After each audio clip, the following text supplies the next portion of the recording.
Mexican club വിട്ട് 39-കാരൻ Sergio റാമോസിനെ സൗജന്യ ട്രാൻസ്ഫറിൽ സ്വന്തമാക്കാൻ മാഞ്ചസ്റ്റർ യുണൈറ്റഡിന്റെ നീക്കം.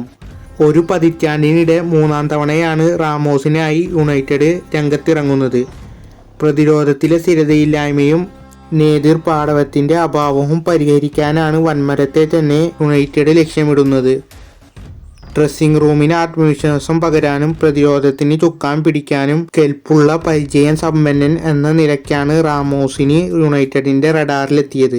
ഡിസംബർ 7-ന് ടൊളൂക്കയോട് തോറ്റ് ലീഗ MX സെമിയിൽ ഫൈനലിൽ ആയിരുന്നു മെക്സിക്കൻ ക്ലബിനായി മോണ്ടെറേയ്ക്കുള്ള റാമോസിന്റെ അവസാന മത്സരം. 2015-ലാണ് റാമോസിനായി യുണൈറ്റഡ് ആദ്യം രംഗത്തെത്തിയത്. എന്നാൽ അന്ന് റാമോസ് റയൽ മാഡ്രിഡുമായുള്ള കരാറ് പുതുക്കി. 8 വർഷങ്ങൾക്കുമിപ്പുറം ആഴ്ചയിൽ ഏകദേശം 73,000 പൗണ്ട് പ്രതിഫലം വാഗ്ദാനം ചെയ്ത് യുണൈറ്റഡ് വീണ്ടും രംഗത്തെത്തിയിരുന്നു. അന്ന് ക്ലബ്ബ് അധികൃതരെ പോലും ഞെട്ടിച്ച് റാമോസ് ആ വാഗ്ദാനം നിരസിക്കുകയായിരുന്നു. ഇത്തവണയും യുണൈറ്റഡിന് കാര്യങ്ങൾ എളുപ്പമാവില്ല. ലാ ലീഗയിലെയും ഇറ്റാലിയൻ സീരിയയിലെയും നിരവധി ക്ലബ്ബുകൾ സെർജിയോ റാമോസിനായി രംഗത്തുണ്ട്.